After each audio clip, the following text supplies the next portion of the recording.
The Bankers Committee, as part of its financial literacy and public enlightenment campaign, wishes to invite the general public to its first ever webinar series with industry professionals in attendance, providing advisory services to SMEs towards overcoming difficult times ahead. The webinar will help to build capacity and encourage virtual and e-marketing opportunities aimed at rejuvenating this sector, increase capacity and provide guidance for accessing the various intervention funds. Theme: Stimulating SMEs for growth. Date: Thursday, 19th November 2020. Time: 11 a.m. prompt. This program is open to SMEs, market women, artisans, entertainment industry, business consultants, regulators, and the general public. To register for this virtual event, simply visit www.smegrowth.ng. This message is brought to you courtesy the Nigerian Bankers Committee.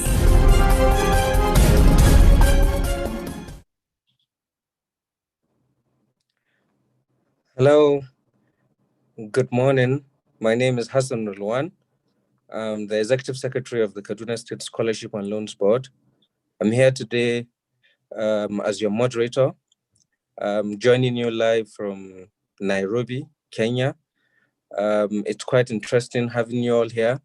This is the Bankers Committee SME webinar series, the first of its kind. Today we're here to discuss the theme, Stimulating SME for Growth. I'm sure we have a whole lot of people interested, SME participant. First, I would like to give a perspective of SME in Nigeria. So in Nigeria, over 41.5 million SME business operates in the country.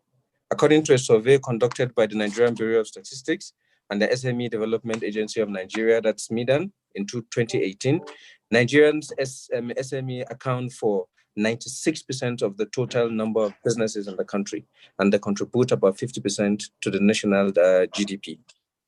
In terms of gender, only 23% of females operate in the formal SME business in Nigeria.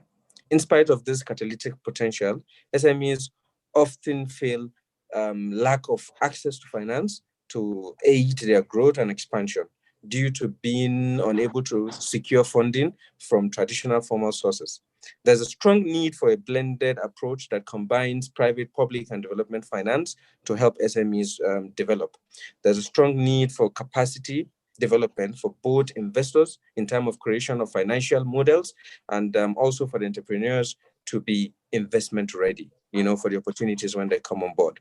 Our discussion today will focus on how to successfully secure finance and also how to develop capacity for long-term success, as well as gaining key insight from our wonderful panelists.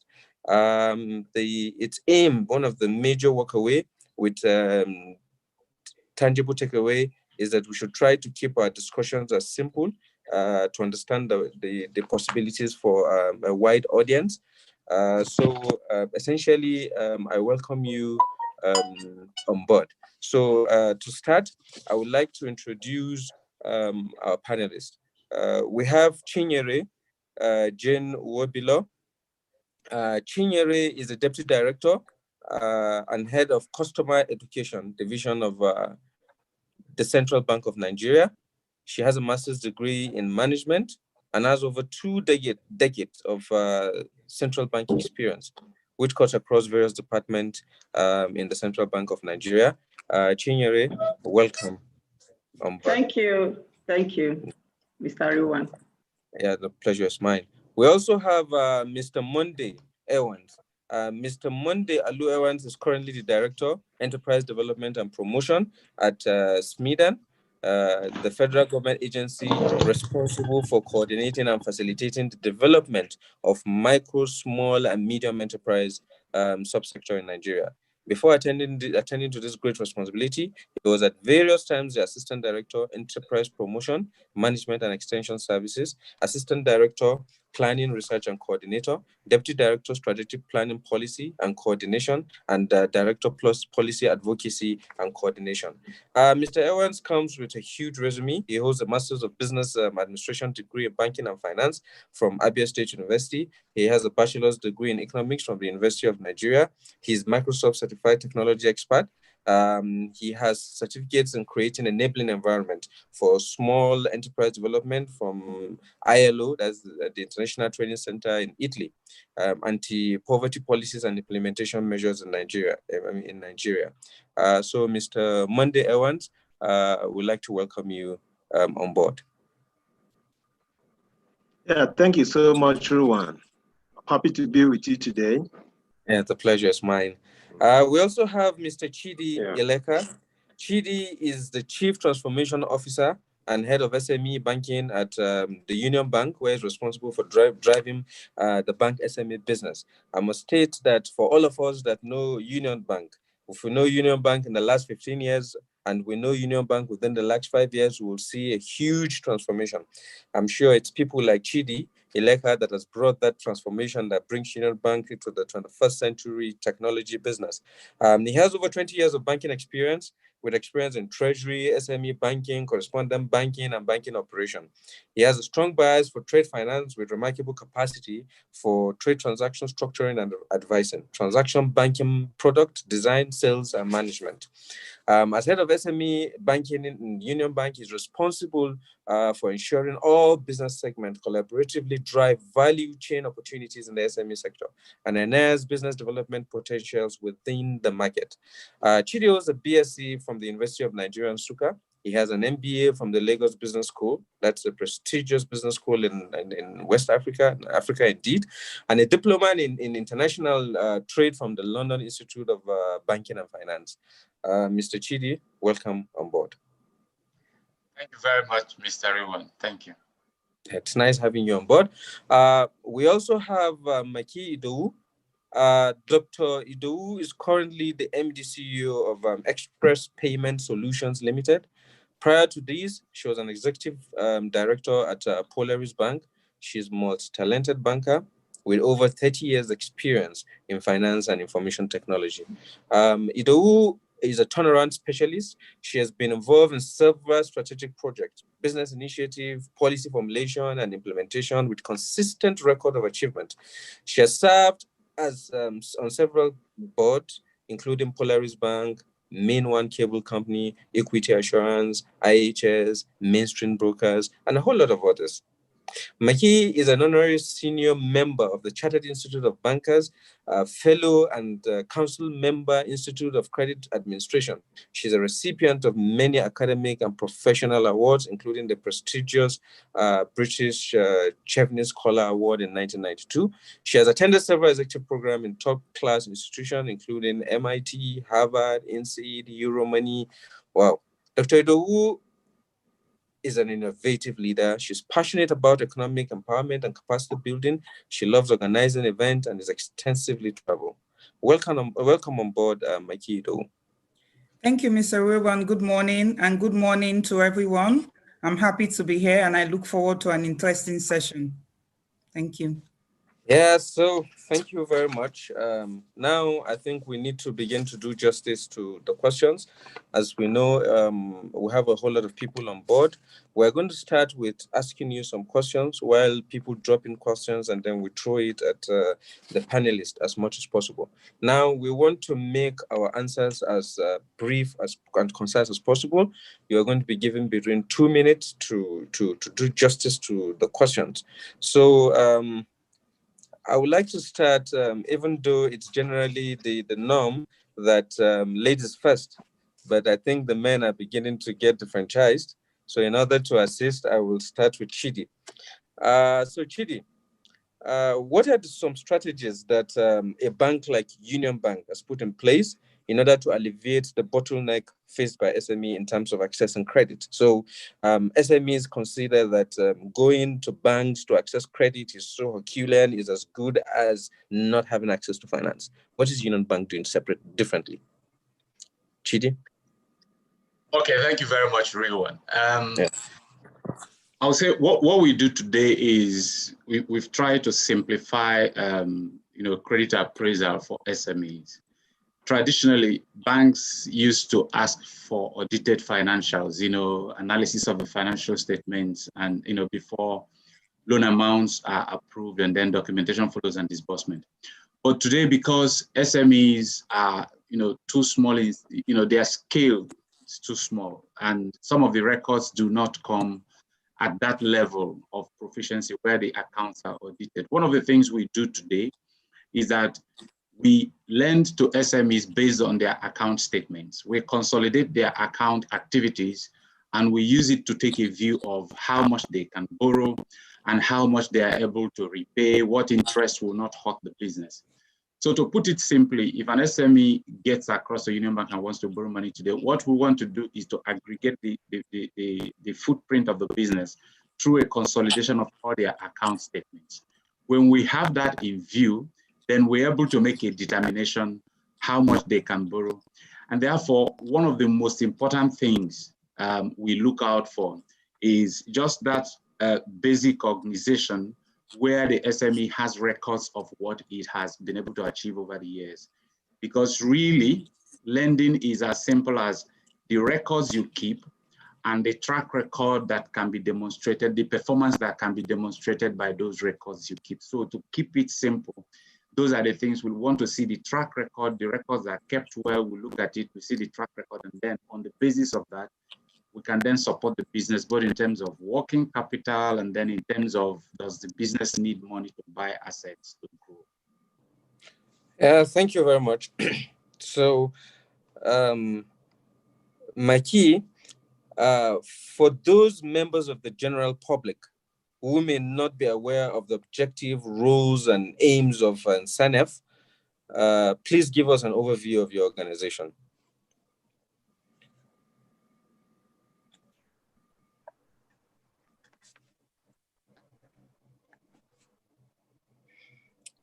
Mikey? Sorry. Thank you. The main objective of SANEF is to have over 500,000 financial access points or agents by December 2020.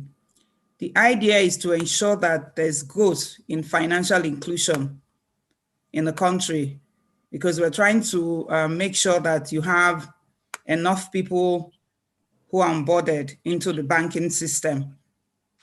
And this is being done by offering basic products using the agents that are located all around the country. Now, the SANEF works with different partners. So we have the CBN, you have the banks, you have super agents like myself, and then you have the agents. So they work with all these parties to ensure that they have access points. So both within the urban areas and in the rural areas, you have enough points where people can go to handle financial transactions. Now, Express Payments is one of the super agents that works with SANEF. And today we have over 13,000 agents spread in 524 local government areas. And what do agents offer normally? You have things like account opening. I mean, some of the services which the banks would have, which banks normally do, the agents can offer them at their locations. So you have account opening, you have BVN enrollment. A key one is cash withdrawal. So people want to withdraw cash from their locations. They don't want to have to go to a bank branch. They can just go to an agent and withdraw cash. You have other services like funds transfer, third-party insurance that are done by the agents. And there are different channels that are used for this. We have the point of sale terminals, which is a POS terminal. You have mobile apps, and then you also have dedicated USD strings that can be used for these transactions. And the beauty about it for a super agent like Express Payments is that the transactions are real time. They are done real time. So if somebody goes to an agent and says, I want to send money to my mother as an example, the mother gets the money immediately. It's not a case of, oh, give me a deposit, come back later and get your money. No, it's instant. You get it instantly. You know, so that's really what SANEF, working with the banks and the agents and the central bank, are ensuring that we have enough agents spread across the country. Thank you very much, Mikey.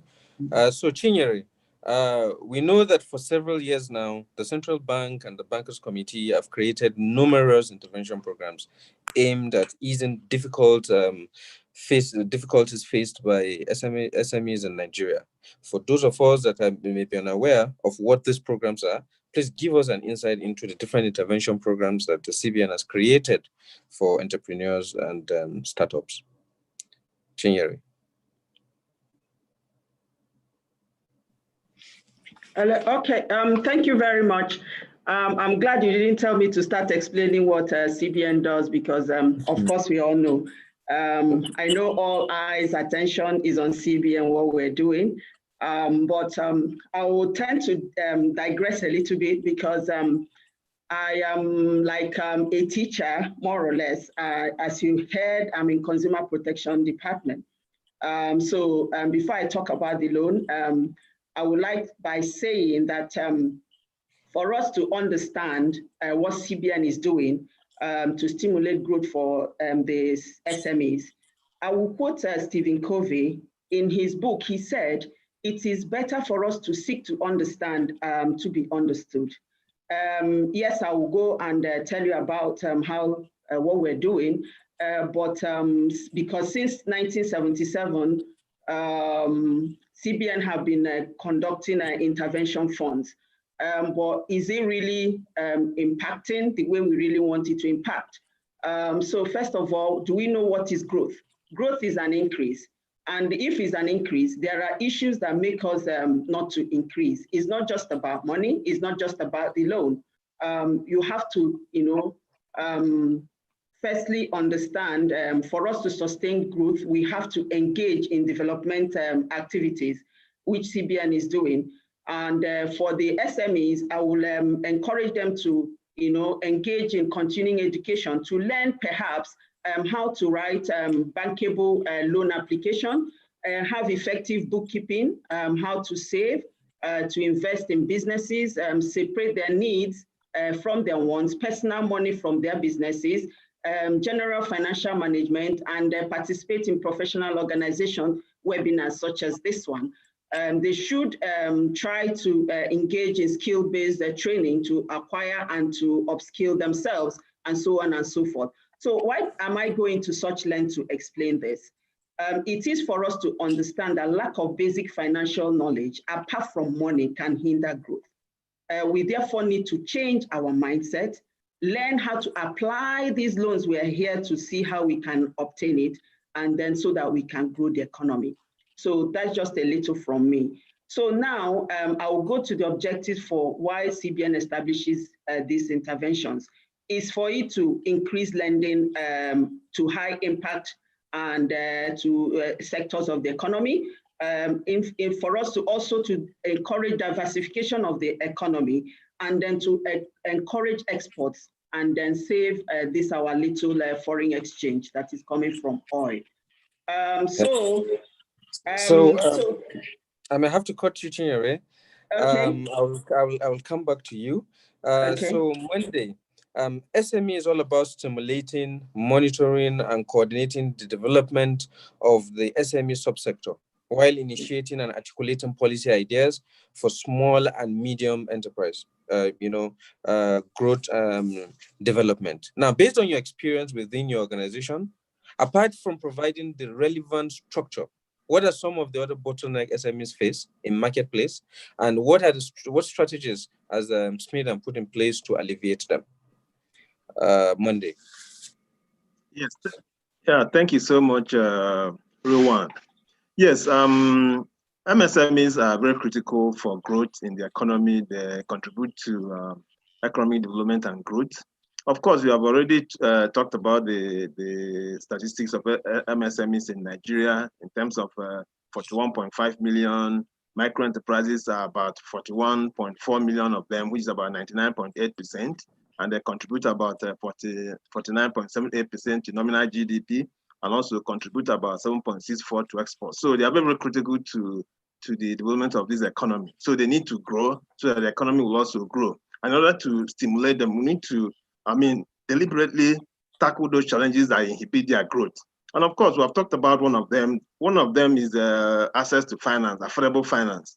Of course, the CBN person rightly said that access to finance is not the major problem, because there are pockets of finance here and there you can have access to.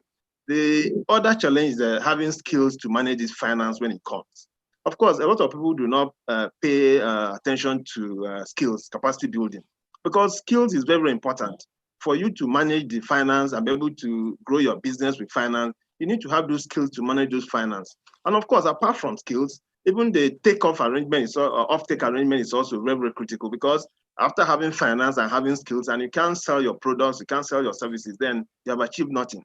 So the skills, the off-taking arrangement, the market, and the finance must be combined in the appropriate formula to be able to give the small business person the ability to grow the business from micro to small to medium and even to large enterprise. Of course, for SMEDAN, we are the apex MSME agency in this country. And apart from the law establishing SMEDAN in 2003, we operate on about 5 platforms to make sure that we solve this problem, to give MSMEs the wings to grow. Of course, number one, we provide information, because information is key.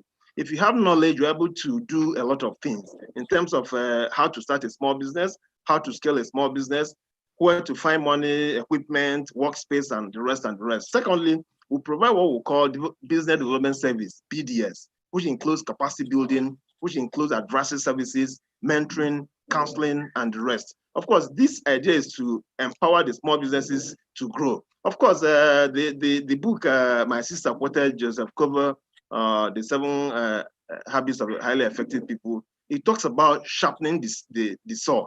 You need to build your skill to be able to scale. Of course, the top platform is that we encourage enterprise connection and then clustering. Because from what our experience in the industry, you cannot improve the economy by attending to individual MSMEs. No, you can get them in a cluster, so you're able to provide common facilities in terms of power, in terms of equipment, in terms of even advisory services to enable them grow. And of course, the next platform is what we call policy and public advocacy on behalf of small businesses. On this platform, we have developed the first ever national policy on MSMEs. This policy document was developed in 2007, renewed in 2015. Monday, I would like to cut in at this point. So it's quite interesting. Okay. I hope our viewers and listeners are getting the vibe already. These are all the things you are going to learn in the best business schools in the world. You have on board panelists that have attended Harvard, INSEAD, Lagos Business School. So what I can see from here is the panelists are telling you that it is wrong to always believe that I cannot do business because I don't have money. You know, they're talking to you about starting small and learning to write a bankable business proposal. So you have to first be the chief marketing officer of your idea. You have to think it through. You have to have a clear idea. You have to be able to document it. You have to be able to communicate it. And then you need to be able to plan out your financials. So you need to have your cash flow requirements. So if you're talking about business, how much do you need? You can't just be talking about not having money without even knowing how much you need. And then the whole thing the panelists are talking about is they're trying to build clustering to bring down cost. So they're trying to encourage people to work together, to not to work in silos. The panelists are telling you that record keeping is extremely vital. It's vital to access to credit. So nobody wants to give you money if you cannot keep a simple record. Record says a lot about your business. And mind you, record doesn't mean that you have to show that your business is making profit from the beginning. You know, there's always a break-even point in business. What you just want to know is that they want to be able to track, your progress. They want to be able to track your challenges, to be able to show that you have a clear path. You need to continue to build your capacity. So in business, it's not just about money. So if you get the loan, how are you going to use it? You need to be financially wise. You need to have your management skills. You need to have some of these things, very importantly. You need to have the financial discipline to separate self from business. So you can't be taking money. If you want to take money out of your business, you need to give yourself a salary. You can't just be making money and spending money and show that you are not in charge of your finances. So this is it. So, being bankable is very important. So if after all of this, you are able to access development loans or loans from the bank, it's extremely important that you are able to pay back your loan. If you pay back small, you build your credit rating, and then you'll be on for better support. So I would like to go on by inviting Chidi. So with rising inflation, it's likely that SMEs will have to increase their prices. which can have the effect of alienating consumers in a post-COVID world. You know, spending, disposable income is shrinked already. What are some of the key strategies SMEs should put in place to ensure business continuity and sustainable success? Chidi. Yeah, thanks, Hassan. This is a difficult question because it applies to all businesses. You know, I mean, banks, every business, whether it's big or small. Because what we have today is that the cost of business is rising at a time that we are, you know, sales are dropping. So there's margin compression, right? And to answer it in a very simple way, the very first thing I think SMEs must do is to take care of what is squarely within their control, and that's the cost. The first thing every business should do at this time, SMEs and large ones, is to rein in the cost of doing business as much as possible because margin is compressing. The second one is to, you know, look for ways to grow sales. And one of the ways, and I mean, you talked about increasing price, is there has to be a very delicate balance. Because if you increase price to price in everything that's hit the business at this time, the purchasing power of, you know, demand is weak, and therefore you may not make enough sales. So it is to find that balance between driving volume of sales and, you know, making enough margin to cover cost and then have your head above the water. So that is the second thing. What can be done to make sure that volume of sales is somewhere up there in a way that the small margins that the businesses make interacts with the volume and then gives you a decent headroom to continue to run the business. The third thing and the final thing I would suggest, because I have to be brief, is there are, within the pool of buyers, you may be able to find pockets of those that can buy from you on credit. We noticed that some SMEs actually sell to some big companies, and that is a very good way of accessing very cheap credit. So if I am an SME, but I sell to the big corporates, after I have sold to them, my invoices, the sales book I have out to them that I've sold to them on credit can be discounted, and I get the benefit of having them discounted, and I have working capital at a very low cost, because at that point, most banks and any entity that buys the receivable book will be buying it at the cost, at a cost that reflects the risk of the big corporate. So these are the three things. Find smart ways of making credit sales so that they can be sold down and there is cheap financing cost. The second thing is to make sure you drive volume of sales in a way that small margins, big volumes give you, give you enough cash to run the business. And then of course, the third thing is cut down the fat. Every single cost that the business can afford not to take at this time shouldn't be taken by the business. Thank you very much.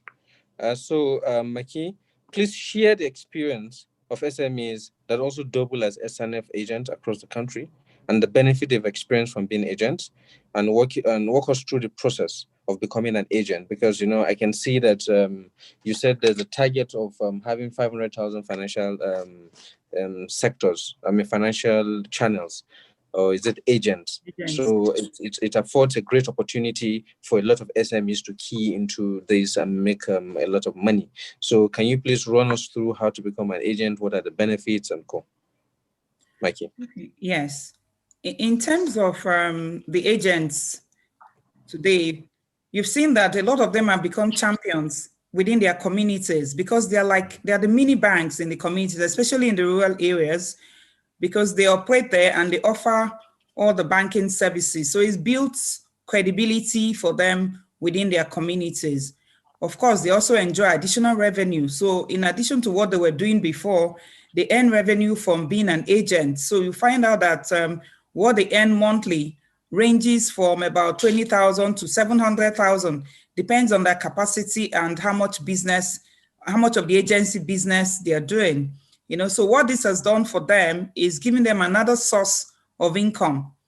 And it has other benefits because, as an example, if somebody comes to a shop, a provision shop where they sell just provisions, and he comes there to use the agency banking service, he wants to transfer money. By transferring money, you find out that he can also decide to buy something from the shop. So that has also helped them to increase what their existing businesses, they increase revenues from existing businesses. And in terms of becoming an agent at a high level, it's very basic. They have to have been in commercial activities for a minimum of 12 months. So they must have been doing something in the last 12 months. Then the prospective agent must have a shop, a little place where they can set up. So they must have somewhere where they're operating from. And then they have to be ready to render financial services. Some of these services include cash withdrawals, funds transfer, cash deposits, bills payment. People want to do airtime top up, BVN enrollment, and then of course account opening. So they have to be ready to do these services. And they have to have little space within their existing shop where they can render these services. So that's really what it takes to being an agent. Thank you, Maki. Chinyere, please, you were talking about the various intervention programs of the CBN the other time. Please, can you run us through it, Chinyere? Okay, thank you, Rewan. CBN has over 30 intervention schemes, but for the purpose of which cuts across areas of agriculture, infrastructure, industry, manufacturing, exports, and of course the MSMEs. So, but for the purpose, because of time, I'll just restrict myself to the MSMEs. And at the end of the day, I will direct the participants where they can go to access because it's easier. I'm just going to run through. I may not do justice because of time. So it's better for them to know where they can go for further inquiries and make the inquiries.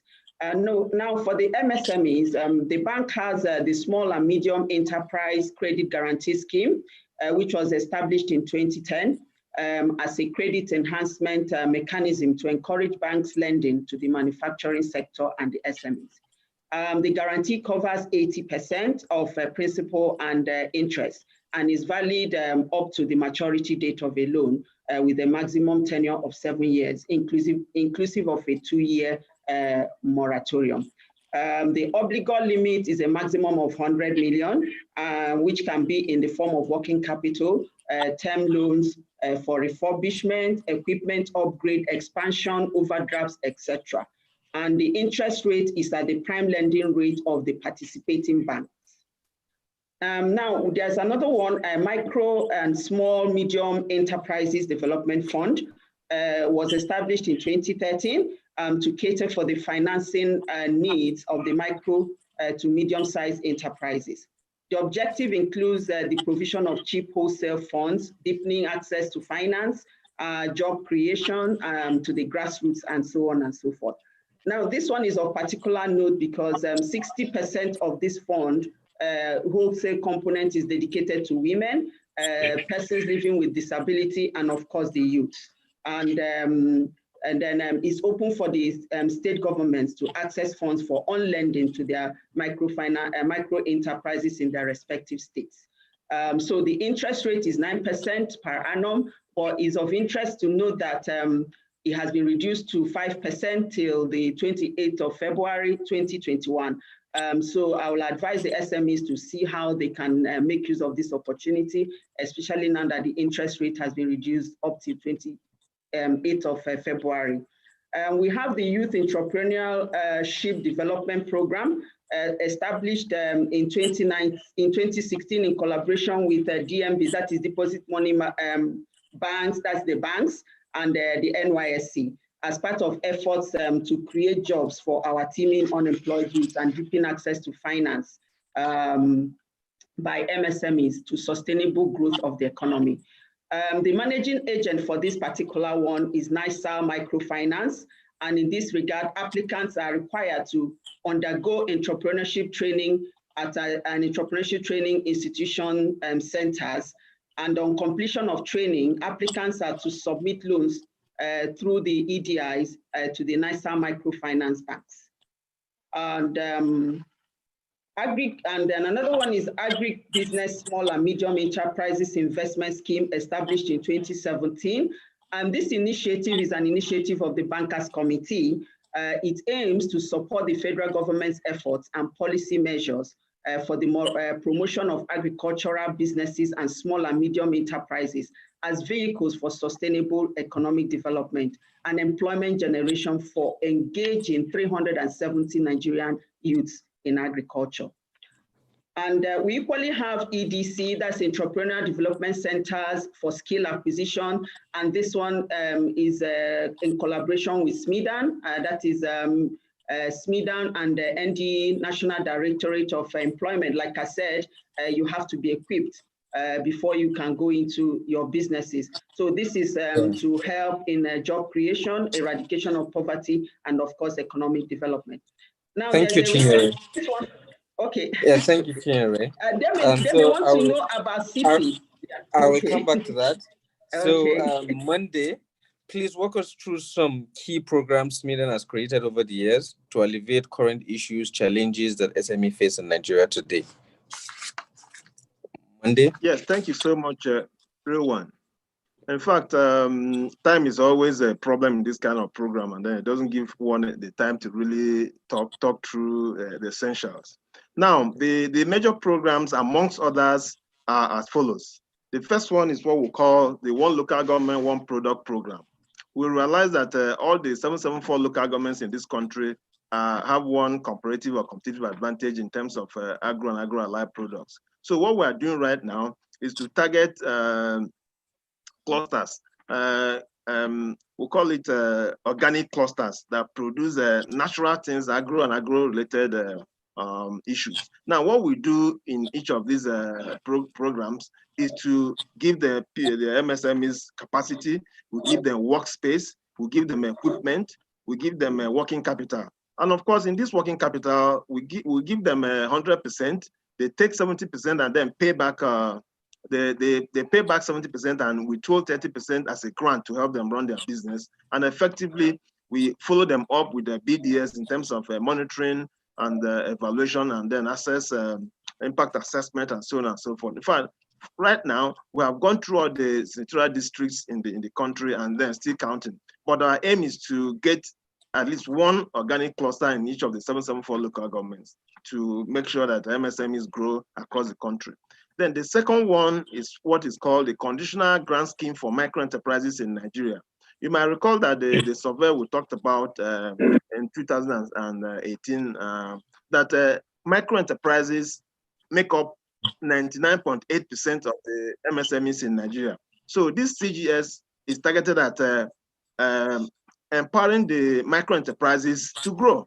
Of course, in this program, we have done 10 states, and then for this year, we are doing 6 states, making it 16 states in all. And then what we do in this program is to build the capacity of small businesses, give them micro insurance for 1 year, then give them a grant of 50,000 naira, open bank accounts for them, and then follow up with the BDS to make sure that things are going the way it's supposed to be going. Of course, it is important that the money we are giving to them is not giving them cash. So it is passed through bank accounts, of course, after registering their business with the Corporate Affairs Commission as a form of formalization, also increasing banking habits and all that for small businesses. Of course, the other one is what is called the National Business Skills Development Initiative. This program has 3 components. The first component is vocational training.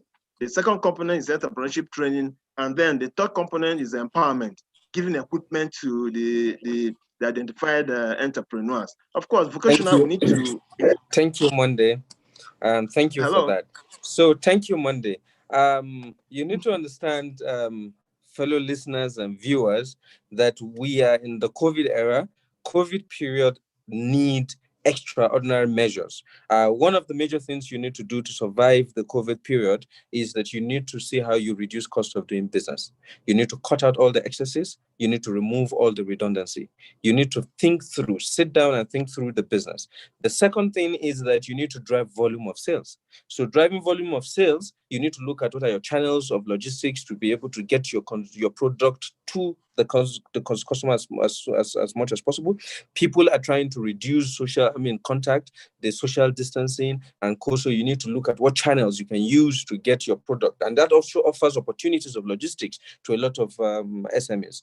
You need to increase your credit sales, but I must warn, you have to increase credit sales to organizations that have good records of credit rating.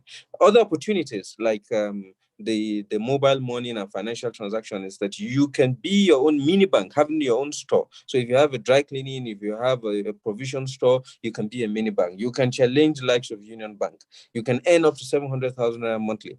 That also affords you the opportunity of reducing your risk of holding cash. So while you're making money, when somebody wants to get access to money through this arrangement, you can be able to give that money out. So it reduces your holding your holding cost. Now, the central bank has a whole lot of opportunities for development fund. When you are starting as an SME, you are looking at development fund. That reduces to a large extent the interest rate, which you will get from some of the commercial banks. There are a lot of SME funding that is targeted at people living with disabilities, that is targeted at women, that is targeted at the youth. So if you are a woman and you are trying to start business, you have an edge. You need to look at such development fund. If you are a youth or if you are living with disabilities, you have every opportunity to be able to start business and make progress. Now, another thing the panelists are talking about is the issue of looking out for the comparative advantage in your community. So we are all resident in one of the 774 local governments in Nigeria. Each local government has its own comparative advantage. So you need to look at it. This advantage is in agro and allied materials, it's in natural resources. And when you are thinking of going into such businesses, you need to think through the value chain. So the organizations like SMEs they're there to facilitate the linkages, to facilitate the coordination so that you'll be able to make modest achievement. So I'll be back to Chidi. Union Bank is a clear market leader when it comes to deploying technology as a service. So that's the Union Bank moved from the back and moved straight to the front when it comes to IT technology. So let's talk digital technology and innovation. Commercial banks are at the forefront of deployment of technology to enable business and provide much needed infrastructure for payment. Today, based on the successes experienced by your bank, what are some of the key strategies that MSMEs can adopt today, which may be critical success factors for their business? Chidi. Okay, thank you again, Hassan. So I think a bit of that has been covered in terms of particularly with transactional businesses, payments and collections. In terms of turnaround time, in terms of the logistics of going to the bank and operating the account and all that. One of the things that MSMEs can do today with Union Bank, and I guess with quite a number of other banks, is that you don't have to, you have to do what is convenient. We have what we call Union 360, which helps you to collect your money and which helps you to make your payments from the comfort of your home, anywhere you are that there is internet, right? The second thing is that even though it's something that we are, that we are working towards, what we find is that we keep telling SMEs, keep your records, keep everything together so you can generate data and analyze and see the decisions that the data will point you to. But one of the things we're building out now is to have a single ERP that every single SME can subscribe to. What we find in the market is that a number of them are already subscribing to some ERPs, where they can have a view of everything from payroll to profitability to balance sheet to even stock management and all the rest of it. So that is something that we think is important for those that's got that. It's fine to have, but for those that don't have, an ERP? Sorry? What's an ERP? No, that is for planning, for managing the company. Let me not give it a name. This is for, enterprise resource plan. But what it does is that it helps you to key in everything you do into a platform, and it helps you see things like your tax liability, payroll obligations, the inventory, the profitability, the cost of doing business and everything, right? So it's like your back office. It helps you do every other thing. So for those that have it, it's a very brilliant way of keeping all the records, because in there you have an accountant, you have a HR head, you have a legal advisor and all the rest of it. So, and then we also have, we also have platforms where people meet. We have the Alpha Hub, we have the Hub for the youth. and all these things just enable you to find partners, counterparts online real time. So in the interest of time, I will leave it here, but generally just to say that what people should try to use technology to do is either to scale or to build efficiency into the business. Thank you very much. Maki, what advice would you give interested SMEs who wish to become agents?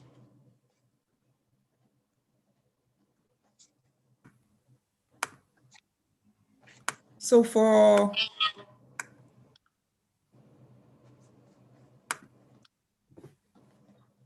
yes, thank you. Thank you very much.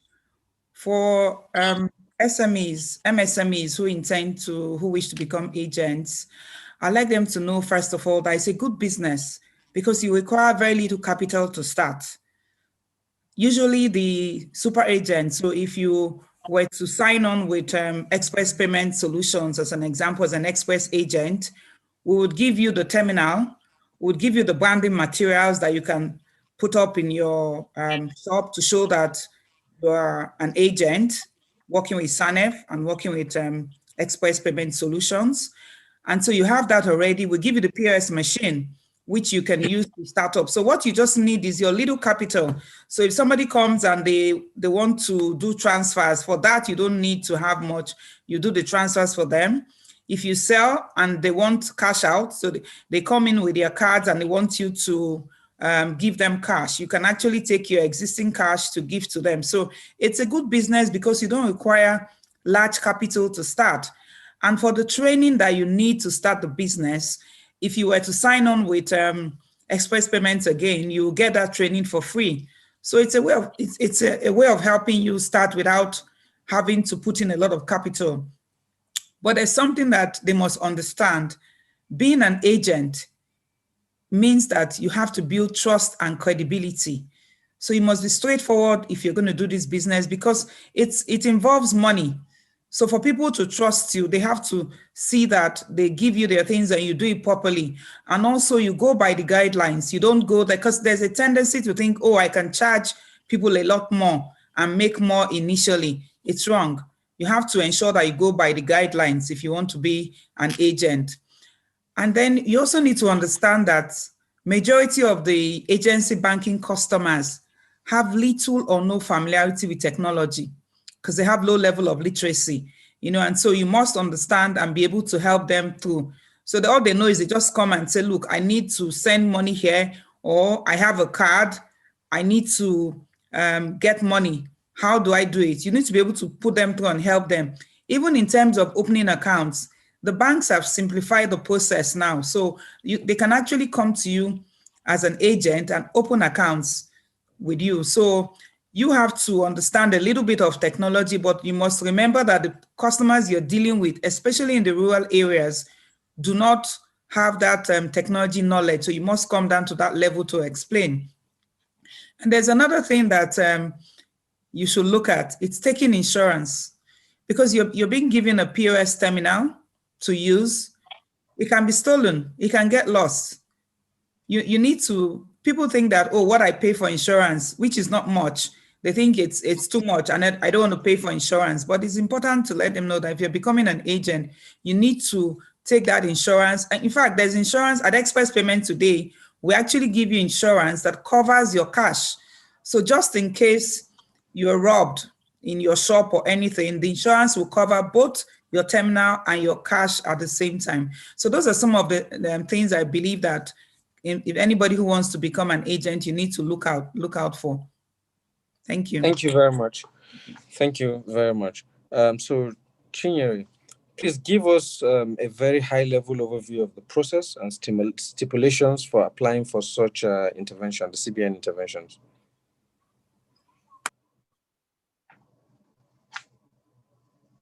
Okay, thank you very much. Like I had earlier stated, the process and the requirements, if I start going through all of them, we may not be able to get there. And I think I spoke to it a little bit when I was stating the kind of interventions we have. But to access these loans, some are for the banking industry, you can access through your banks. Some are through NISA microfinance banks. And so that's how you can go and access these loans. So I will advise the SMEs to contact their banks or the Development Finance Office of the Central Bank of Nigeria at any of the CBN branches nearest to you, or you can visit our CBN site at cbn.gov.ng. For the COVID-19 targeted credit facility, visit NISAL Microfinance, which is in all the states of the Federation and in over 700 local governments in your various states. So it's easy to visit them. And for microfinance bank, for you to get the requirements and eligibility criteria, you can visit them on nmfb.com.ng.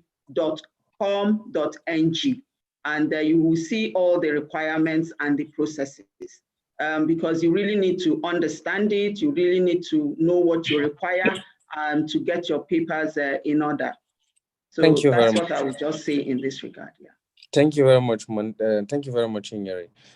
So Monday, what are the strategic partnerships being arranged to make organic clusters and local government successful? Yeah, thank you so much. Of course, SMEDAN is just the sole agency of government for developing MSMEs in Nigeria. We work with partners because partnership is key with both public sector institutions and credible private sector institutions. Of course, as we go to the local governments, there are several partners we use to deliver our service.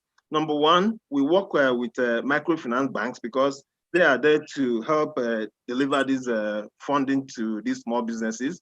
We work with the local governments to make sure that all the issues, regulatory issues, taxes, and so on are also taken care of. We also work with our public sector institutions at that level. For instance, NDE, we work with NDE. For instance, we work with FIRS, we work with SON, we work with NAFDAC at that level to make sure that even those people that are doing production activities are able to certify their products to be able to sell their products. So everything we do depends on partnerships. In fact, in some of our capacity building programs, we also partner with credible private sector institutions who have the knowledge and skill to impact small businesses in order to deliver capacity building. So in everything we do, we place so much premium on capacity building and partnerships to make sure that we deliver on our mandates. Thank you so much. Thank you so much. Chidi, Union Bank has quite a robust female proposition in the market today. As such, it's a bank that understands issues and challenges faced by female-owned businesses. What are some strategies the bank has put in place to alleviate this? Okay, thank you. We have really a very strong proposition for the women folk. I think when you gave the background, you said something about the formal SME being only 23% women, right? That which is very representative. And what we found is that the women folk give us stability. You know, when they are involved, we are more stable. They balance us out. So we are very keen to have more and more of them join the mainstream. And to that effect, we have a wide range of things from offering discounts on loan interest rates to giving them, to providing a community for just women to network and to support each other. We have lifestyle propositions for them. We have things like professional advice, so there's training for women handled by women and given to only women. And we have a situation where those that have succeeded, the very successful women in different industries, come together and become mentors of upcoming women in different segments. So and I think that these are just a few of the things we're able to offer. Those that are interested should go to alphawoman.com, and I'm going to put it out there too. I'm going to type it out and put it there. Log in and they see there are so many benefits: insurance, lifestyle, discounts, networking, professional advice, advisory services, mentoring, coaching. These are just all the things, but I will put the link out there for those who want to take a deeper dive. Yeah, so thank you very much. So I think so far, what we hear the panelists talking about is that it's important that keying into technology It reduces the turnaround time. It reduces the time that you spend, spending time in banking halls, when over your phone, wherever you are, you can get your business done with ease. The panel is also encouraging that as SMEs, it's important that you reduce your overhead. So instead of you having a resident accountant, having a resident lawyer, having a resident admin officer, you can key into technology. You can buy licenses that pays little amount. Enterprise Resource Platform, that's the ERP. It allows you to have all your business details in one item. So you can even have your balance sheet. You can even have your P&L on a daily basis, because once you just impute the figures as you are generating your sales, as you are generating your expenses, you just impute it into your ERP. At the end of the day, it tells you your profit and loss. It tells you your overhead. You're able to do analysis to arrive at good financial management decision. So it's a way of cutting cost. And then it's what the panelists are talking about is that you need to use technology to scale. So, we need to think outside the box. So today, 15 years ago, if you want to start a taxi company, you are going to have to buy a lot of taxis, 1, 2, 3, 4, 5, 6, to be able to start a business. Today, with just an app, Uber has taxis all over the world, several thousands of taxis all over the world. So just using an app. So you need to use technology to be able to build efficiency. And then it also helps you to make sure that your staff members have no hiding place. So you can monitor things like attendance, you can monitor output, you can reward, output based on the kind of result that people give you. And then if you want to play in the financial services as an agent, it's extremely important that you build credibility, you build trust, you build consistency. If you're not credible, if you are not consistent with whatever you promise, and in fact, with every other business, you are not going to be able to build that business. So one agent will be having more clientele than the other agent in line with this. It's also extremely important that you try to insure your business. People have a way of overlooking the insurance cost, but at the end of the day, when things go wrong, so I have one of the questions here about somebody being robbed. If you have your insurance will cover it. If you're into agri, if you're into anything, it's important that you put insurance as part of the cost of your business. You can access a lot of CBN funding through your bank and through NICEL. You can get a lot of support, and you can access SMEs-based funding through your microfinance banks. So this is what we have from the panelists. So I'll go on to Chinyere. The CBN has a well-known credit guarantee scheme. That is, please talk to us about the way it works, even though I know you mentioned it, but what is a credit guarantee scheme? Is it that they have access to money, or they have access to certain guarantees when they get money from the bank? What is it, Chinyere? Okay. Yes. Okay, let me look at the one I will use as an example. A guarantee means you're guaranteeing a portion of the loan. This is in order to encourage the banks to be able to give out loans to the productive sector. Remember that each loan you're supposed to pay back. And so it's just to encourage the banks to pay back those loans. So they are guaranteeing, either they will guarantee the interest or they will guarantee the principal sum. So that's what guarantee means. That means they may not be requiring so many things from you if you meet the other necessary requirements to be able to do that. That's interesting. So that means it's reducing the documentations and requirements that Yes. SMEs need to be able to access banking finance. Okay, so over to I would like to go back to Chidi. You see, we can see that a lot of CBN funding are actually channeled through the banks. Now, one of the challenges that SME complain about is the lack of appetite, actual appetite, not document appetite, of banks to be able to facilitate access to CBN fund. We have one of the questionnaire talking about, I was talking about this. What's your response, please? Okay, so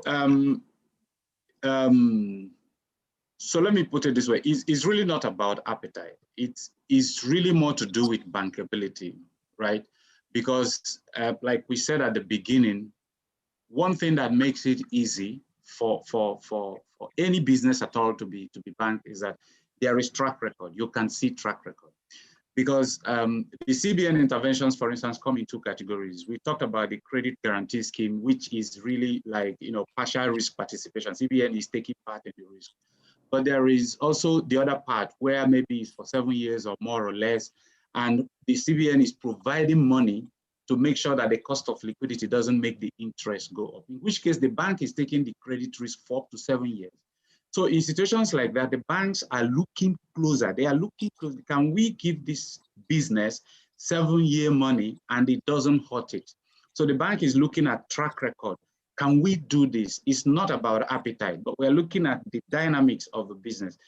Do we have proof that this business can generate cash flow to pay back principal and interest without the business being hurt, right? If we do give all the monies that people ask us to give, I think we'll also give a lot of money to people who may run out of runway, not because they are bad people or the business is bad, but because the business is unable to pay back the loan obligation that that kind of lending will put on it. So I'd say that the big thing we need to do, just like Monday said, and I agree with him, is that there's a lot of work that needs to go into helping the businesses prepare for taking a loan, coming of age.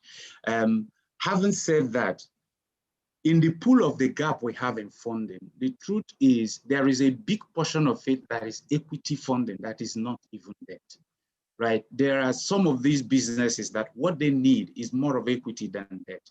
If I give you money, 2-year money for a business that really needs money for 10 years or 15, the business will fail because it will run out of runway, right?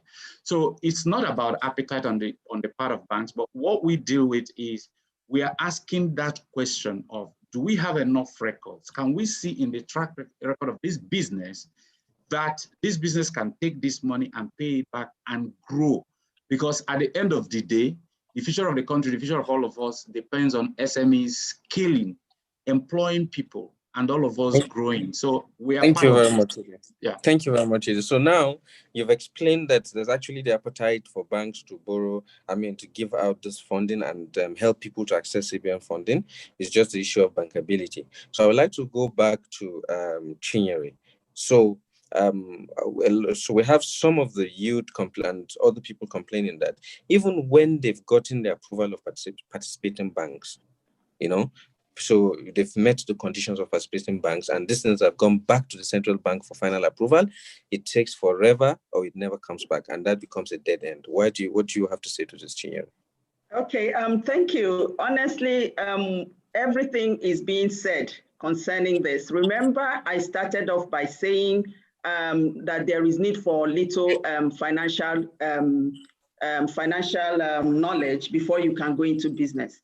You don't just carry your portfolio and say, I'm going into business. It's something you have to think through. You have to think through how do you write a proposal?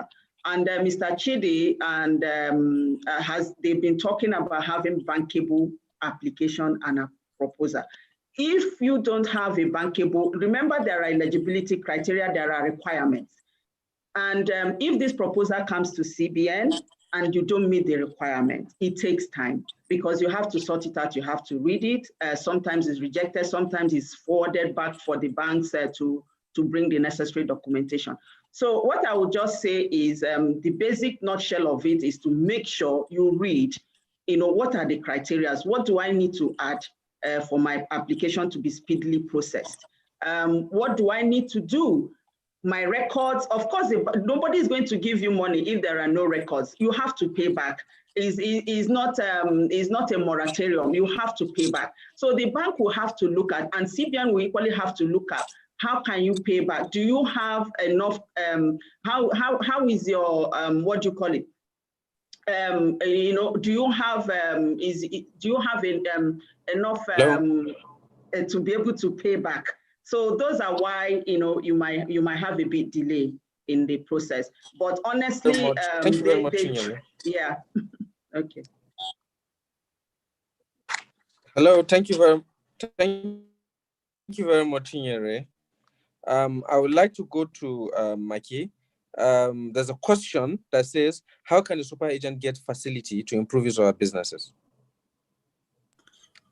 Okay, so for that, getting facilities, you would have to discuss with your bank, because really the facilities are through the bank or through some of the SME funds that have been mentioned. You know, so I mean that's where we as a super agent do not give out loans. We are not licensed to give out loans. So I believe that you need to work with your bank to get that. Oh, thank you. Okay, thank you very much. So I have a question here for Chidi. Why are banks requesting some requirement in opening business, in opening a business, as they do for limited liability? So what this person is saying is, why do you require the same requirement for somebody that has a business name as against somebody that has a company account? So it's difficult for small businesses, especially with less than 5 staff, to meet the requirement. What do you have to say to this? Okay, I don't know what the peculiar experience is, but the account opening process goes as far as it needs to go just to understand the ownership of the company, right? It's usually more extensive when you're dealing with limited liability companies where you have many directors, you have to identify all of them and get their pictures and all that. But if it's a single business name, it's usually simpler, but I don't know what the peculiar experience here is. And if this person wants to reach out, I'm available. I will drop my details again. This person can reach out. I understand in more detail. But the depth of KYC we do for limited liability companies, for complexly structured companies, is definitely different and more far-reaching than we do for business names. Okay, thank you very much. For Maki, there's a question about what happens to documentation. How simplified is the documentation for an agent to start, and what are the startup financial commitments? Okay, so for the accounts that are opened through the agents, they are tier 1 accounts. So the requirements are very basic. You just need your BVN. So the agents are able to capture the BVN details. When they capture your BVN details and they take the passport, that's all that is required to open the account. So there are no extra documentation because it's tier 1. Later on, if the owner of the account wants to move up to tier 2 or tier 3 account, they can then liaise with the bank to upgrade the account. But for the basic tier 1, once they capture the BVN details, that's enough. So the second question about what you require to start, basically with a working capital of 50,000 Naira, you can actually start as an agent. And then as you go, you continue to increase, because what you have as a working capital will determine how many transactions you can do at a particular time. So you can start with a basic of about 50,000 and go. But if you have much more, you have 200,000 or you have $1 million to start to use as your working capital, you can use that because it improves the number of transactions that you can do. But also with your 50,000, you can turn it over several times in a day. So the fact that you have 50,000 working capital doesn't mean that's all the amount of transactions you can do for that day. You can continue to turn over that 50,000 and do a lot more transactions. So that's the minimum I think you require to start the business. Okay, so Ms. Chinyere, what are the available grants for agribusiness? But I think that you can find on the website, so I think that's not the question to answer here. However, how can someone access funds for an integrated maize farm, that is destined for export? What are the ways that one can access funding?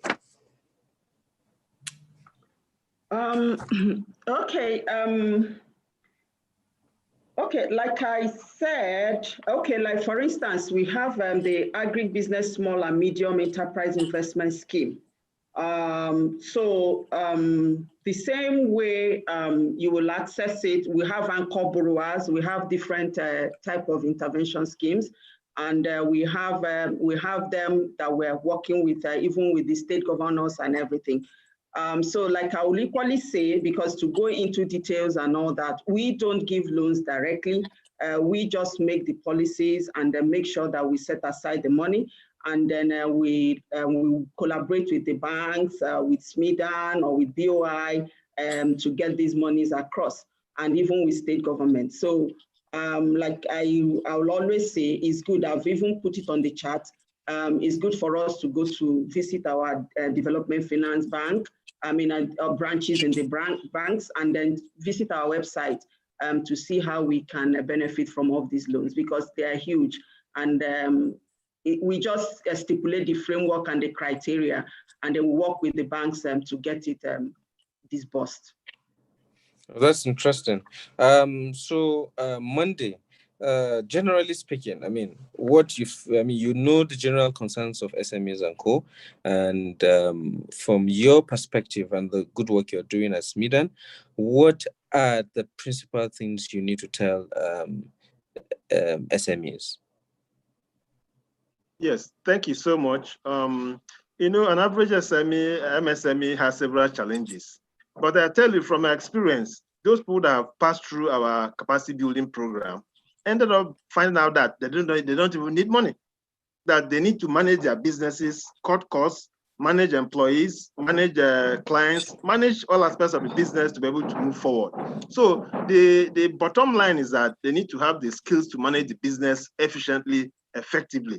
And then if there's any need for scaling, that's when you can talk about additional finance and so on and so forth. But most importantly, you need to have the staying power, build your skills, and then build your knowledge from time to time. Whatever aspect of the business you need to know, you need to get it. And then even your employees, make sure that there are those people that are aligned with your vision and mission for that business. But what we normally tell people is that don't hire who you cannot fire. In terms of bringing, for instance, relatives to your business, make sure that those relatives are those people that run with your vision and mission, and not those people that come and be clogged in the wheel of progress. Of course, that is it, because a lot of things will happen and then people will say it's money that I need. No, from what we have found from our experience over time, money is not the major thing, but other things that can be done to make sure that they're able to be in a position to scale their business and then be able to acquire money to go on and so forth. So for us as SMEDAN,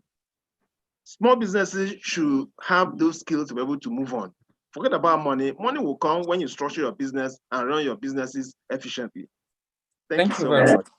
Yeah, so Chidi, from your several years of experience in the banking sector, especially managing SME, what are the major things you need to tell SMEs, and what are the points you need to, maybe demystify when it comes to SME business in Nigeria and financing?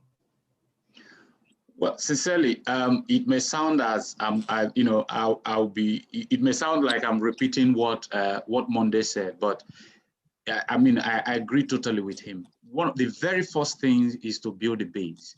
Building the top floors, usually it's very easy.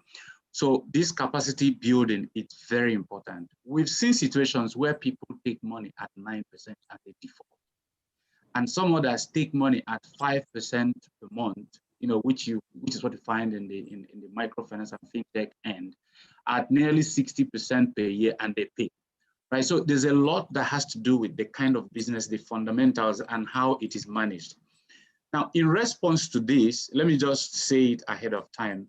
One of the biggest things we want to crack open in Union Bank is how to find a model of capacity building that can go at scale. How can we reach all the SMEs in this country, if possible, and give them such high fidelity, high engagement training that enables them learn as if they are hands-on?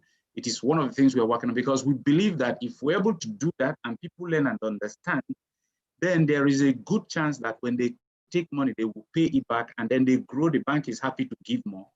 The credit growth will spur demand and investment, and SMEs will scale. And then the problems are solved both at the country level, at bank level, and at individual business level. Thank you very much. So, Maki, you have, from what we can see, you've run startup businesses, you've sat on different board. from somebody that has the experience playing in the field, what's your take on what SMEs should be focusing on rather than always talking about access to finance? Okay, I think most of the points have been made, but really, for SMEs, it's very important that they separate their personal business from the actual business. What happens is you find that a lot of times SMEs mix up their personal finances with the business. So I think the first thing is to note that your business is different. Pay yourself a salary. That's what I say. Pay yourself a salary so you can see clearly what you're doing. Do not use money from your business to do your personal things. You can then see if the business is actually running profitably or not. I mean, in the past, I had a client that was doing a lot of turnover, and he felt, oh, he was doing so well. And by the time the bank sent him some of the things, his charges and everything, he realized he had been running for a year at a huge loss. All he was looking at was the turnover he was doing. And then he was spending it, thinking that, oh, I'm making so much sales. Therefore, he was spending it in his personal life. So it's important to separate those two things and then have a clear business strategy. When people come to the banks and they want to take loans, they just come and say, oh, I need a loan. The banker is expecting to see clear things. This is what I will use it for. This is what I will make from it. That way, they are sure that you can pay back the loan, because it doesn't pay the SMEs. If the bank just gives you the money and then you're not able to pay back the loan, you put yourself under more stress. And then at times also, people want to grow too fast. It's good to grow, but you need to be sure that you have the capacity. So if I use an example of certain schools, we had schools in the past when I was in the banking industry who were doing very well. They were doing very well at their size. And then they saw that, oh, a lot of people have expanded and built massive schools. And they took on the project, took loans to now build massive schools. And they started having issues because they didn't have the student capacity for that. So it's important that go in phases and ensure that your growth is planned as an SME. Don't go into a business because somebody is doing it without looking into details. How am I sure I will make it from this business? Because a lot of times, what I've seen with SME business, they're very optimistic. So their projections are always very optimistic. And I say to them, cut it down a bit. What if this happens? You must look at different scenarios and be sure, look at your worst case scenario. Then you can go and take funding to do that if you must do the funding. And there are times that if it's a startup, it's actually best to get your funding from friends and family at times, because there's less pressure on you when you are just starting, if you're taking money from those sources. And then as you go and it's a bit more sustainable, you can then approach the banks for the funds. So that's really what I think they should look at. Thank you so much, Mike. So a lot has been said here. The issue of bankability, that's ensuring that you keep your record straight. You make sure you are able to pay back your loans, because that gives you the opportunity to. In fact, it's always said that if you part of the things that people look out for when it comes to businesses. Have you taken a loan before? And if you've taken a loan, how did you perform with the loan? So you see some people, they even go and take that loan to also increase their credit rating in industry. Another thing is that SMEs need to understand that money is not the solution. You have to build forth a very good business model. So you need to think through, you need to spend a lot of time thinking through what is your business model. You need to be able to build your skills, you need to be able to build your knowledge.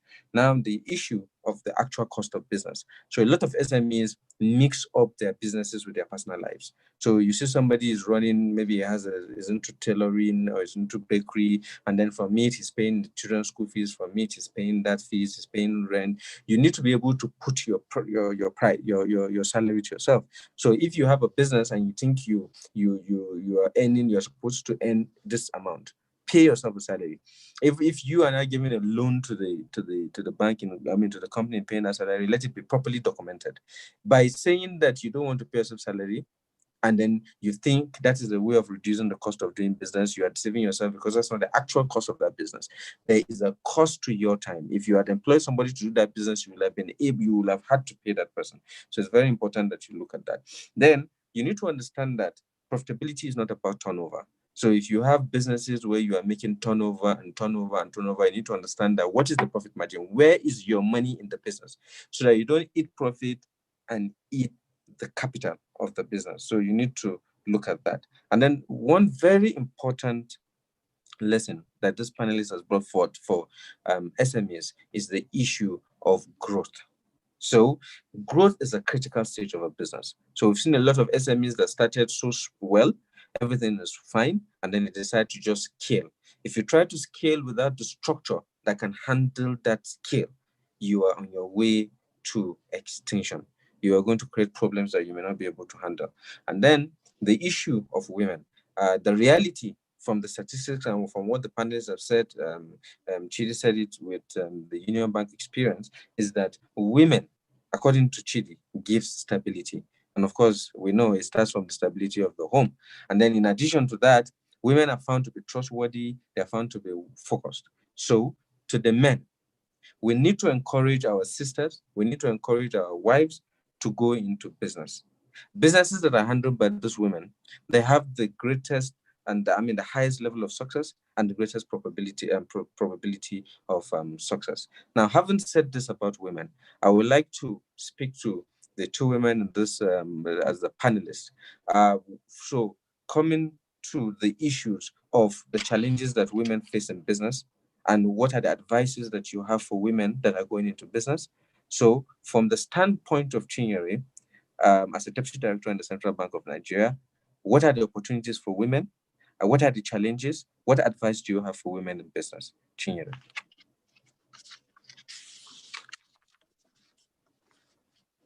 You need to unmute, please. You're muted, yeah. Sorry. Okay, thank you very much, everyone. Challenges for women off the cuff, which everyone knows is even the men. I'm glad you have mentioned it to the men folk that you should allow your women to go into business. Because if you don't have a supporting male folk, there is nothing a woman can do. We need all the support we can get from you people to start something. Now, there's nothing a woman cannot do. A woman is not shy to start up selling groundnut, hawking it to make sure that she feeds her family.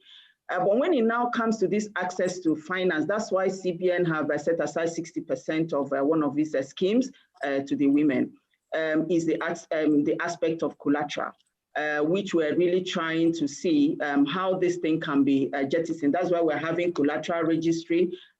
Is there a way, collateral registry where they can, apart from asking them to bring landed property, because everything is just not in the women's favor because they don't inherit properties, they don't have land. And then before you can be given loan, in some instances, you have to provide all this. But CBN is working assiduously to see how, this thing can be, brought down so that they can be able to access all these facilities that we're bringing on board for them. And of course, the products. CBN have even launched a product, financial inclusion for women, to ensure that we include them. Because first and foremost, before you can even access the loan, you have to be included. And if you're outside the formal sector, how can you even access this loan? So a lot of things, we're working to see that we put in place to make sure that the women get access to this loan. And my advice to the women is don't be shy. Pick up your mantle, just go, look at the processes to applying this, start small, and make sure that you get the, you have the necessary requirements, which we're really trying to break down for the women. They'll be able to get on with their business. Thank you very much, Henry.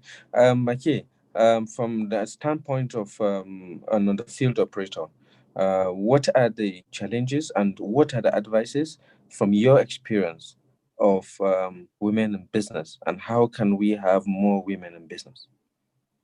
Mikey. Okay, thank you.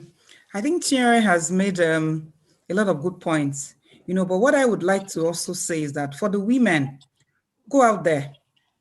I mean, women do a lot. but you need to go out there, and what I always say to women, fight for your shirt. You need to fight for it. The gone is the area where you have to wait and for things to be given to you. Go out there and fight. And the truth is, if I use agency banking as an example, some of the top people who are performing very well are the women. They are doing so well. They're doing turnovers.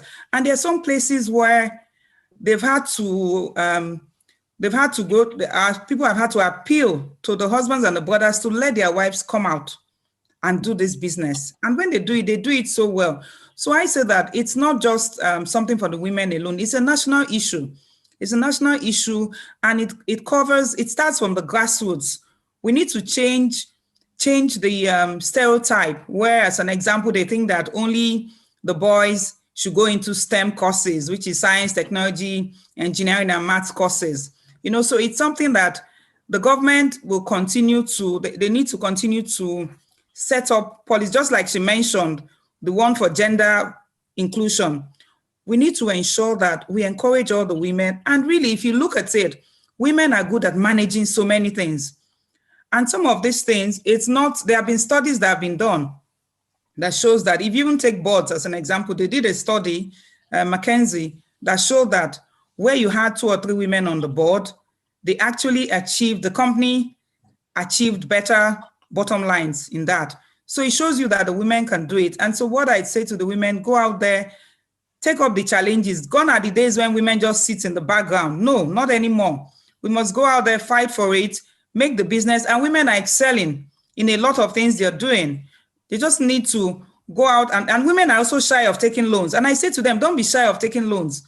As long as you know what you're doing, go out there, get the necessary support to ensure that your business moves forward. And I also speak to other women.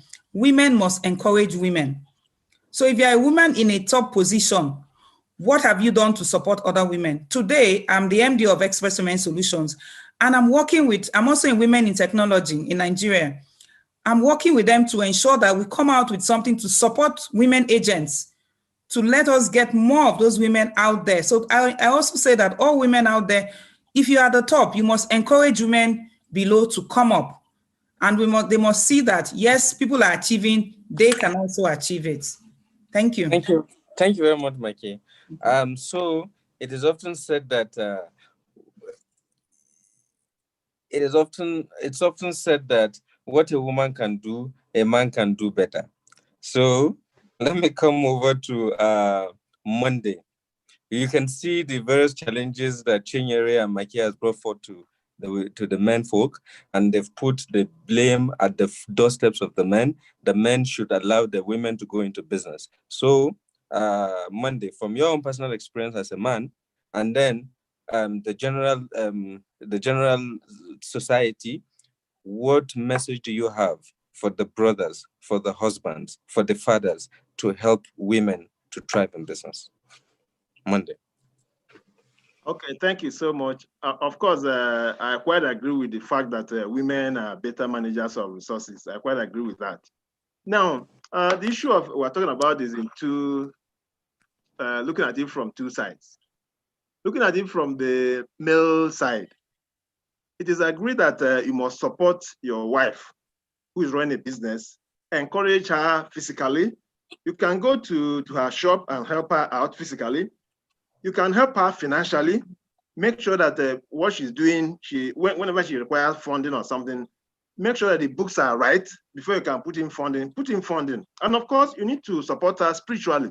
Continue to pray for her. Whatever she goes to do, let the Almighty God support her. Whatever idea she has, let it prosper. And then on the side of the women too, from experience, some of the ladies too, once they achieve success, they achieve prosperity, they tend also to look down on the men instead of also bringing the men together to the business and making sure that they carry their husbands along. Some of the women are also trampling down on the men at the time they succeed. So I also advise the women too that as long as the men are ready to support you, also support the men when you are at the top. Thank you so much. Thank you, Monday. So Chidi, it's over to you. You and the bank. And we know how challenging it is to be a top corporate person as a woman, a top CEO. Speak to the men. speak to the fathers, speak to the brothers. How can we improve women participation in business? Thank you very much. And sincerely, so I will just make an addition to everything that's been said, and I will talk about what is often not discussed. I think we need to go back to the family. We need to look at how girls are raised today, because when we talk about what we allow them to do, whether they should go into sciences or technology, whether they should behave in a certain way, whether you want to raise them in a way that they think they can do anything, so they are enabled from home to express themselves, to dare to reach for the sky, is in the home, is in the family. So, and in the family, you have the mother and you have the father. So it's a joint responsibility. If we raise our girls in a way that they feel they can do anything, they can rule the world, they can solve the problems of this world, then we won't be worried. You know, we're not going to get into, after 1 or 2 or 3 generations, we are not going to get into this thing of, you know, we need to do a program for them. No, they would take the world, if it were a bull, by the horn. So I think every other thing, all the programs are fine, but the parents, men and women, should look at how we're raising girls at home. I think if we can fix that, then we probably would have been, you know, we probably will be able to cut off the head of this thing. Thank you very much. So now coming to the issue of persons with disability, when we're talking about SME and you look at the percentage of persons with disability owning businesses, it's quite low.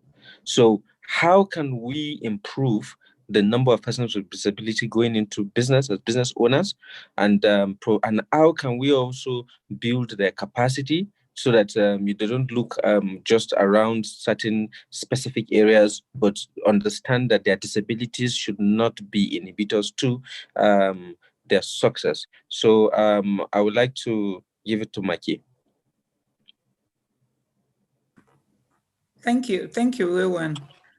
I believe that to achieve this, to support those with persons with disability, it has to be a deliberate effort.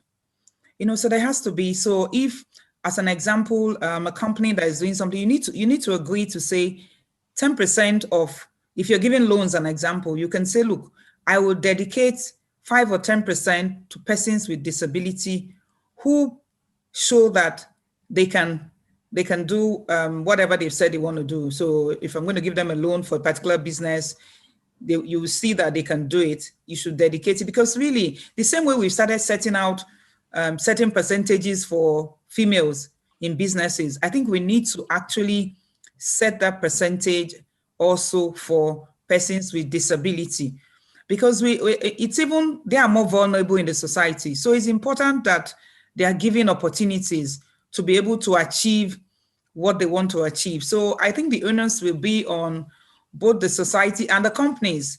So it's a personal thing. Companies need to ensure that they can, if you're doing anything, you need to set that aside. And it's a good thing you just asked that question, because I didn't just realize that in Express, we haven't specifically done something to say this is what we would give to persons of disability. So we'll go back and look at that. So if we're setting up agents, we have something we're doing for women, we need to also have something we're doing for persons with disability. And it applies to most of the institutions, and it applies to the government. We need to really start to support people in that area much more than we're doing today. Thank you very much. So Chidi, what's your take on this with regards to what's your bank doing? What's the banking sector doing towards persons with disability? Getting the inclusion. I think we've done more from the side of employment, right? We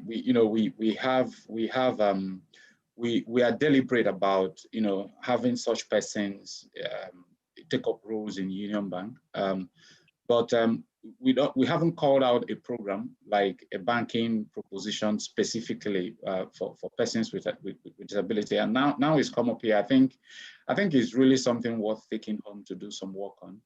Because again, the way business is evolving means that they can even do more. You don't need to, you don't need to, all you need is really partnerships. If you have the partnerships that work from whatever situation or circumstance, whatever geography you are, you can let the world benefit from your ideas and pay for those ideas. So I think that I can give a firm commitment that we'll look at it and probably in the course of a very short period of time, announce to you that we have a proposition for persons with disability. Thank you very much. It's quite interesting. The webinar is bringing about commitment from the major stakeholders to improve access for persons with disability. So in order to continue to push this trajectory, I would like to put it up to Chinyere. What is the central bank doing actively for persons with disability, and how can we get them access to finance? Okay, thank you very much. From what is being said, truly we have to be intentional. And I think CBN have even started with that intention. Like I mentioned, that 60% is not just for women alone, is equally inclusive of the scheme, the micro, small and medium enterprises scheme. The 60% is inclusive of people living with disability. So we have dedicated funds for them.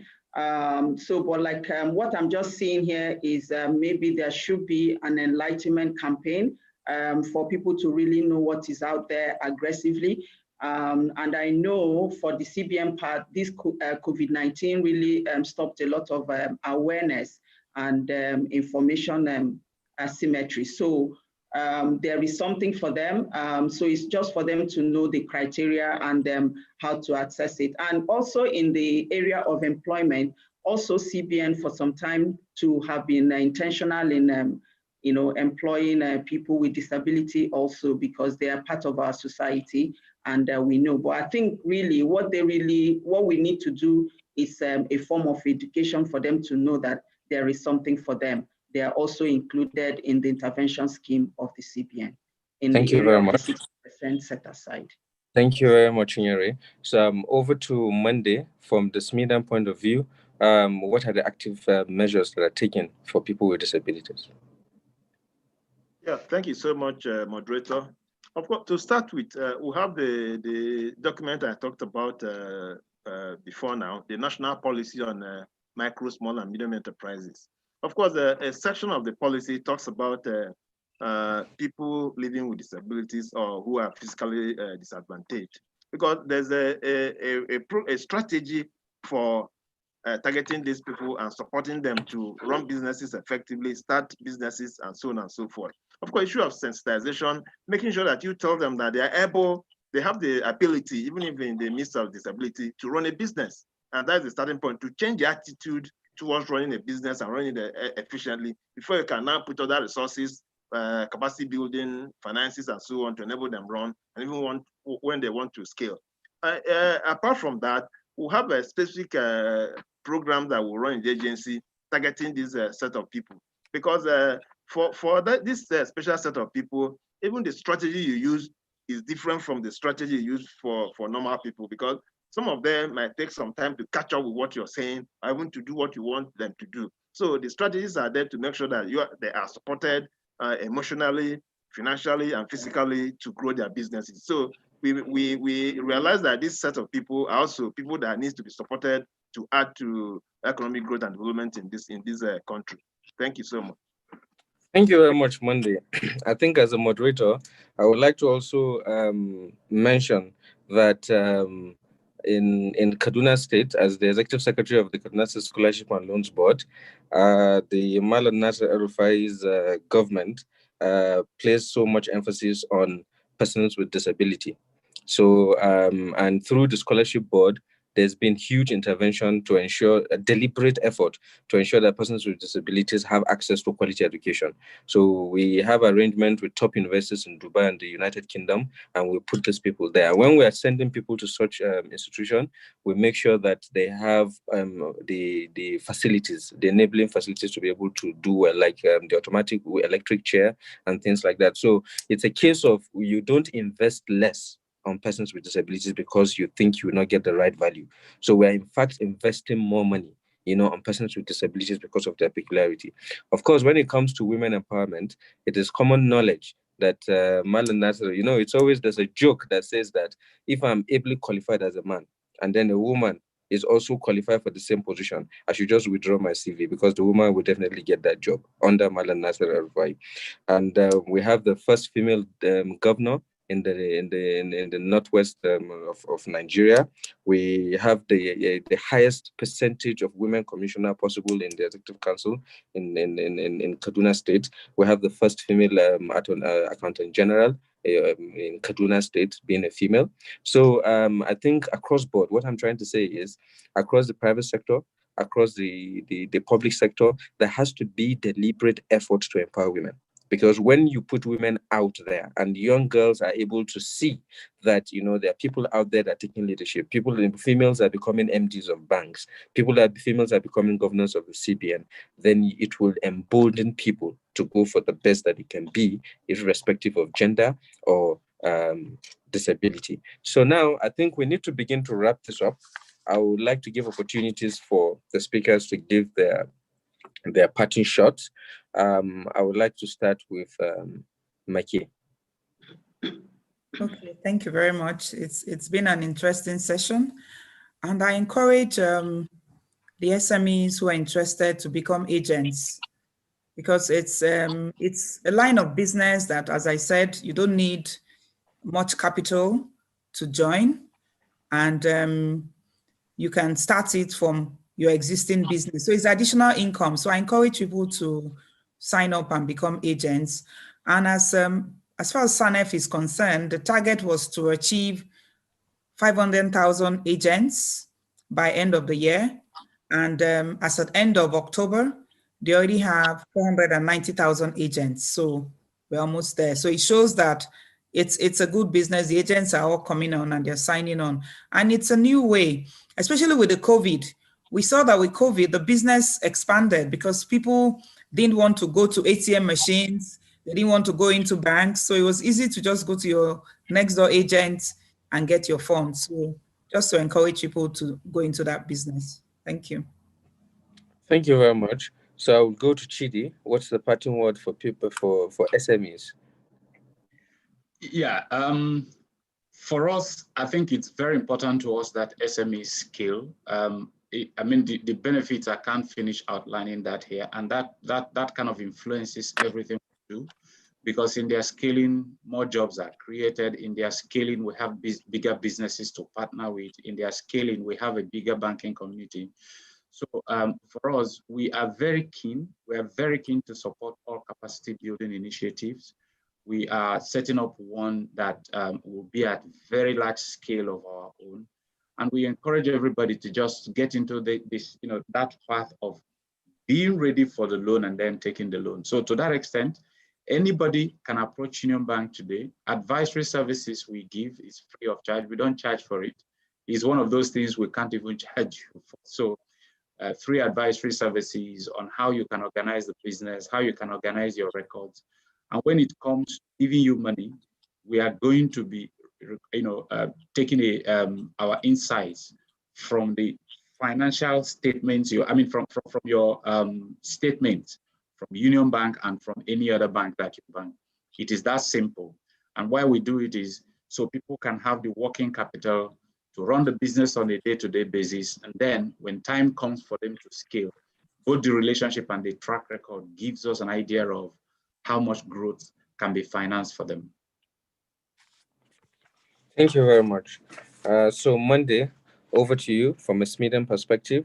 What message do you have for? Thank you so much, Ruwan. Of course, the national policy on MSMEs says that we need to provide an enabling environment for small businesses to start and then for existing businesses to scale. Now, small businesses need to understand something, that running businesses is not that easy. So they require patience. If you start a business today, you need to put all the principles together, all the management skills together to grow the business. And of course, you can't start a business today and start scaling tomorrow or making profit tomorrow. It has a specific trajectory, which means you need to have patience and let the business grow the way it's supposed to grow to achieve what you want to achieve. Now, we're saying in Smedan, though you think big, start it small so that you can manage it and grow it as much as the resources are available. So I appeal to small businesses to grow the business, have a lot of patience, manage yourself, manage your resources, manage your employees, manage your clients, even fraternize with your banks, because they will be useful for you at a point in time, not even today, but they may be useful for you in future in terms of additional funding. So all these things must be put together to be able to grow a successful and sustainable business. So have a lot of patience. Thank you so much. Okay, thank you so much. So over to Chinyere from the Central Bank of Nigeria. Please give us your perspective. Okay, thank you very much. Of course, you know that the CBN, MSMEs, we recognize that they're the life wire of the economy. If we're talking about diversification, they are the center of that diversification. So all that the CBN have done is to ensure that the SMEs grow. We're very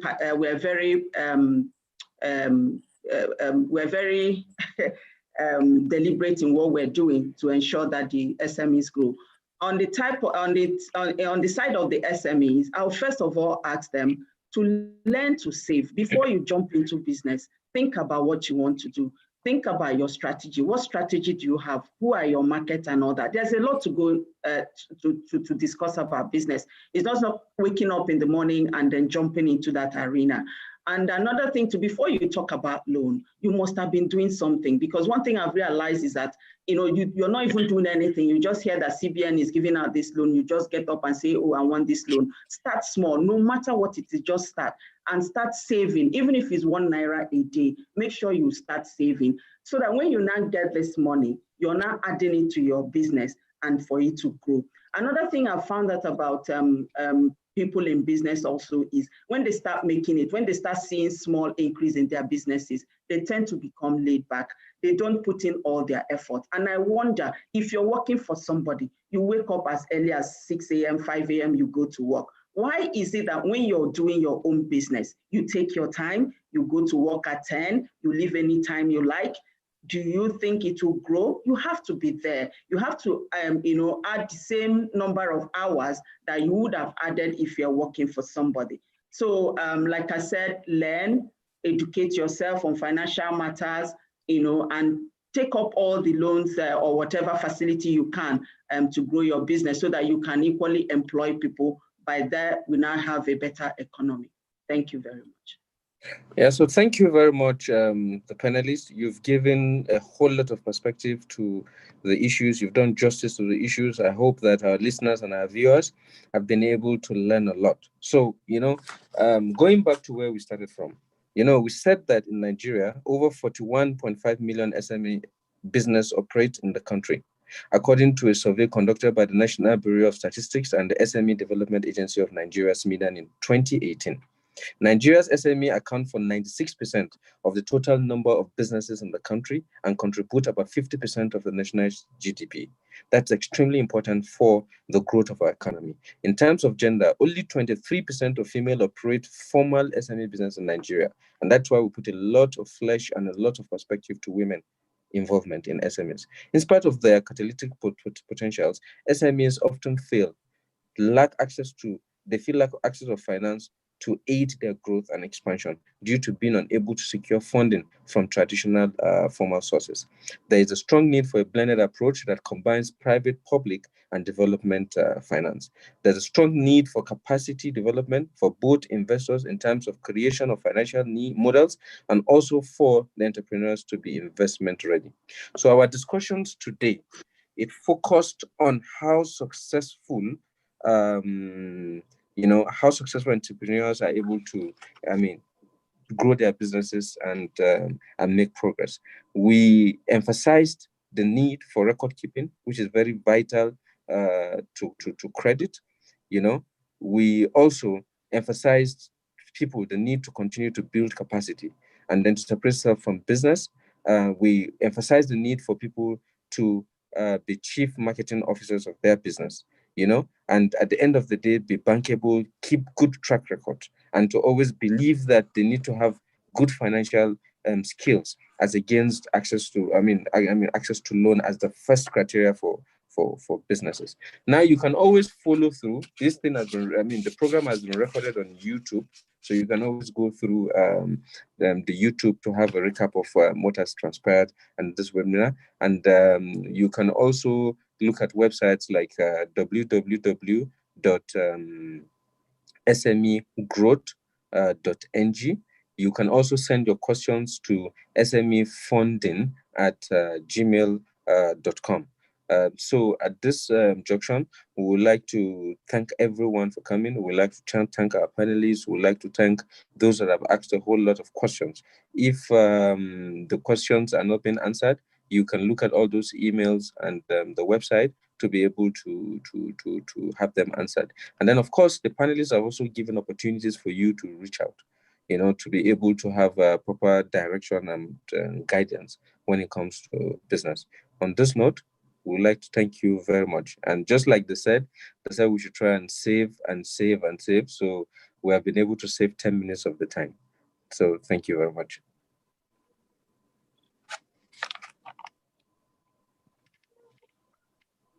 Thank you. Thank you. Thanks, everyone. The Bankers Committee. Thank you so much.